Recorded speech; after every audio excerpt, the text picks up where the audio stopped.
जय माता दी साथियों। राणा जी यूट्यूब चैनल पर आपका हार्दिक स्वागत है।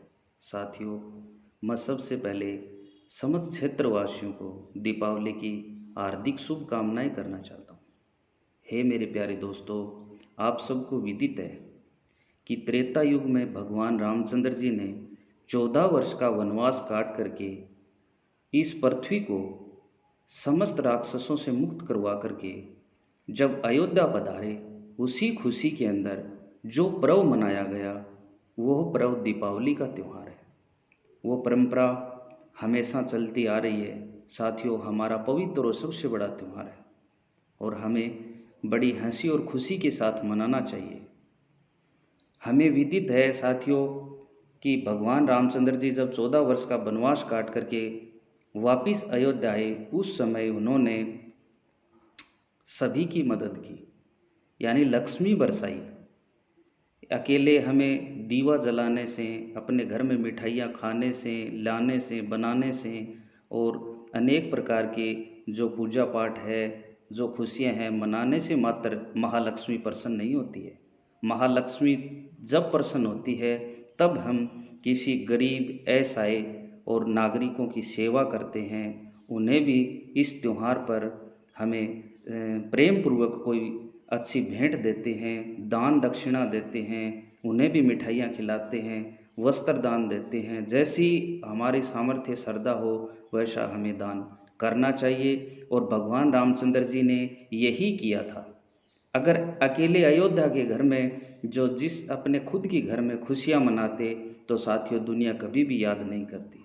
उन्होंने समस्त नगरी को साथ लेकर के सभी के घर में दीपावली मनाई और हमें भी यही करना चाहिए कि हमें इस दिन, दीपावली के दिन साथियों, चाहे वो गौ माता के लिए हो, चाहे गरीब असहाय लोगों के लिए हो, या किसी कारणवश किसी के घर में दीपावली नहीं मनाई जाती है उसके लिए हो, हमें भरसक प्रयास करना चाहिए, उनकी मदद करनी चाहिए, उन्हें हमें दान दक्षिणा देनी चाहिए। इस पवित्र त्यौहार पर या तो अपने घर में बुलाएं या फिर उनके स्थान पर जा कर के दान दक्षिणा जैसा भी हमें हो वैसा करना चाहिए, क्योंकि साथियों ऐसा करने से हमारे संस्कार पवित्र होते हैं, पुण्य बहुत बड़ा मिलता है।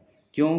क्योंकि जब हम मान लीजिए 10,000 रुपये घर में खर्च करते हैं दीपावली के दिन, उसमें से अगर 1,000 रुपये हम किसी गरीब के घर में लगा देंगे, किसी गरीब को कोई भेंट दे देंगे, तो मान लीजिए उसके घर में खुशी का कितना माहौल होगा, उसके घर में दीपावली कितनी खुशी से आएगी। और वो खुशी उसके घर में आएगी तभी उसे महसूस होगा कि वास्तव में है मुझे कुछ मिला है, भगवान सबके घर में दीपावली दे, उसका आशीष बहुत बड़ा होता है। तो साथियों हमें इस दिन स्वच्छता का भी ध्यान रखना है, गंदगी न फैलाएं, वाहन तेज गति से न चलाएं, क्योंकि जीवन बड़ा अमूल्य होता है।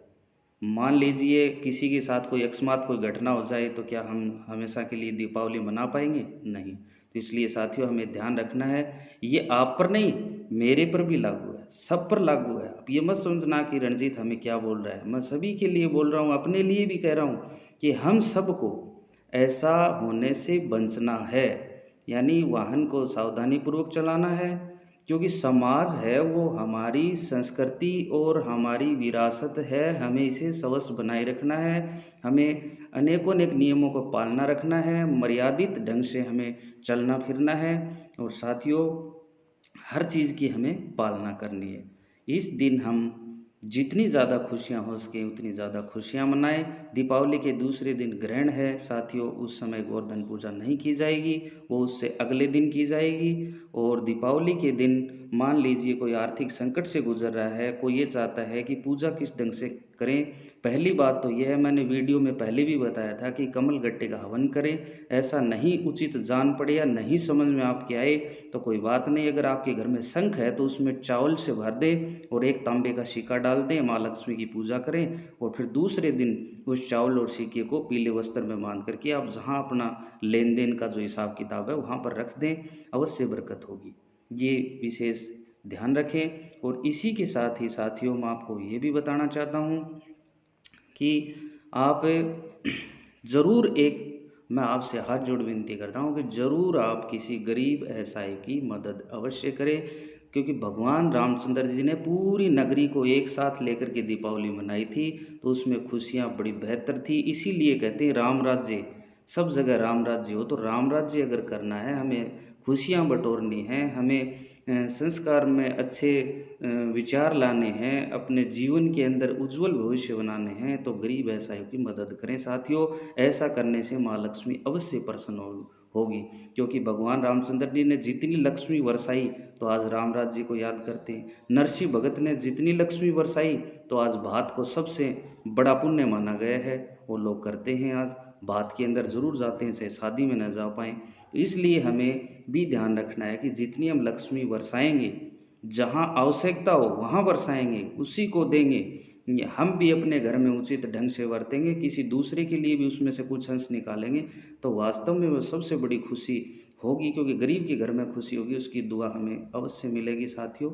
और अपने स्वास्थ्य का ध्यान रखें, ज़्यादा से ज़्यादा खुशी मनाएं। मेरा तो यही कहना है आपसे कि आप ज़्यादा से ज़्यादा खुशियाँ मनाओ दोस्तों, झूमो, खूब मिठाइयाँ खाओ, पटाखे बजाओ, लेकिन विशेष ध्यान रखना है कि स्वच्छता का ध्यान रखना है, वाहन को तेज़ गति से न चलाएं, मर्यादित ढंग से रहना है, भान बेटी को भान बेटी समझना है। चाहे बाज़ारों में जाओ, चाहे कहीं पर जाओ, हमें विशेष ध्यान के साथ, मर्यादा के साथ आगे बढ़ना है। और इसी में आपकी खुशी होगी, इसी में हमारी खुशी है। सभी अपने भाई बहन हैं, अपना समाज है, इसको पवित्र रखना हमारा मूल अधिकार भी है साथियों। हम स्वच्छ भारत स्वच्छ अभियान के तहत भी हमें आगे बढ़ना है। सफाई ही सबसे बड़ा कर्म है साथियों। जय माता दी, जय माता दी, जय महालक्ष्मी।